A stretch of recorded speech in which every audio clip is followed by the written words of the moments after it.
अस्सलाम वालेकुम। मेरी वीडियो को एंड तक ज़रूर देखिएगा। इस दुनिया में हर आदमी सुकून की तलाश में है। कोई जंगल बियाबान का रुख करता है, कोई नींद की गोलियों का सहारा लेता है, कोई मौसीकी में सुकून तलाश करता है, कोई कुदरती मनाज़र में सुकून ढूंढता है।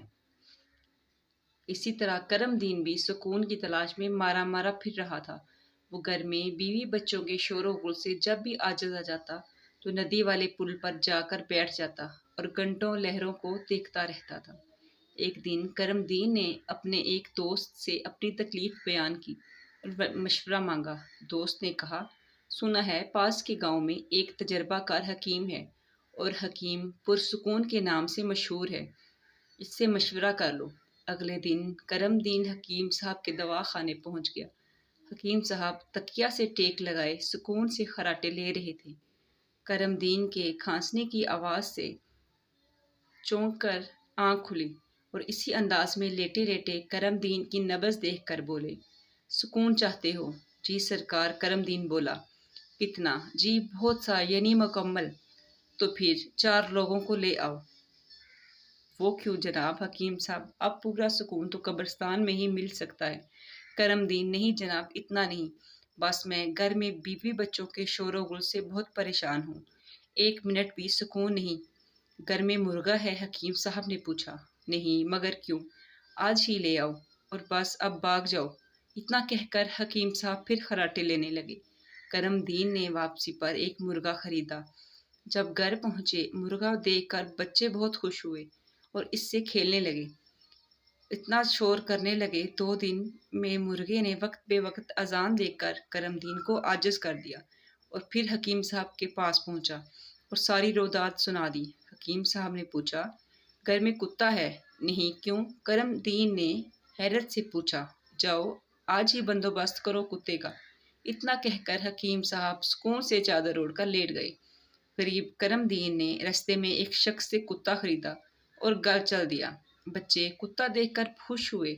अब कुत्ता और मुर्गा दोनों मिलकर शोर मचाते, घर में तूफान रहता। करमदीन का रहा सहा सुकून भी गारत हो गया। बेचारा हकीम साहब के पास हाजिर हुआ और रो रो कर अपनी आबीती सुनाई। हकीम साहब बोले, घर में गधा है?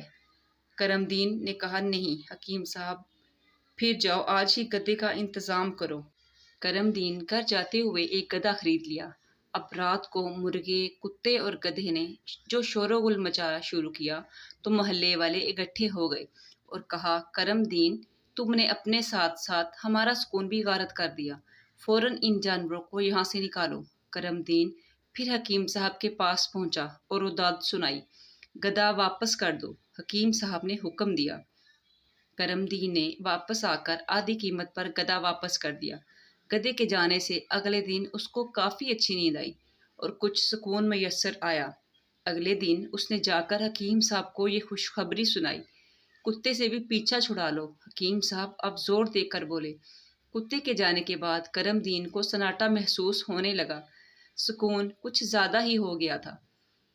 इसकी सूरत हाल हकीम साहब को जाकर सुनाई। मुर्गे को भी हलाल कर डालो। हकीम साहब ने मशवरा दिया। अब तो करमदीन से बर्दाश्त ना हुआ और वो चीखा कि हकीम साहब, ये नहीं हो सकता। घर में सब मुर्गे से मोहब्बत करते हैं। जिस दिन वो अजान ना दे, दिन ही नहीं निकलता। अभी तुम्हारा इलाज मुकम्मल नहीं हुआ। जैसा हम कहते हैं वैसा ही करो। मुर्गे का जाना ज़रूरी है, हकीम साहब ने सख्ती से कहा। मरता क्या ना करता बेचारा। करमदीन ने मुर्गे से भी पीछा छुड़ा लिया। अब इसको ऐसा महसूस हुआ जैसे घर में कोई है ही नहीं। घर की खामोशी से उसे वहशत होने लगी। उसने सोचा, अब इलाज ख़त्म हो गया है। आखिरी बार हकीम साहब से मिल आए। इस बार जब वो हकीम साहब के घर के परसुकून हालात से आगाह किया तो हकीम साहब ने मुस्कुरा कर कहा, अब तुम एक आखिरी काम भी कर लो। वो ये है कि बीवी को बच्चों के साथ मैके भेज दो। ये सुनकर करमदीन गुस्से को बर्दाश्त न कर सका।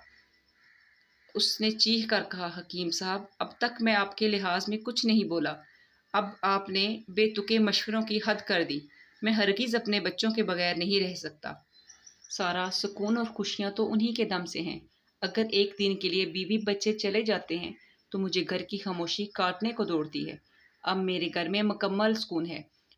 अब मैं آپ کے کسی مشورے پر بھی عمل نہیں کروں گا۔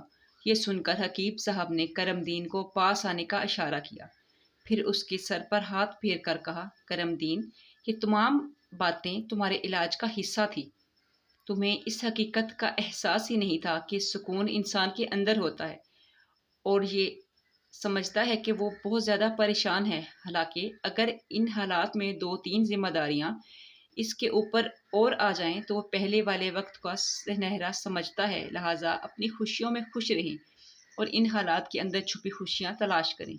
مزید اچھی ویڈیوز کے لیے میرے چینل کو لائک اور سبسکرائب ضرور کیجیے گا۔ اللہ حافظ۔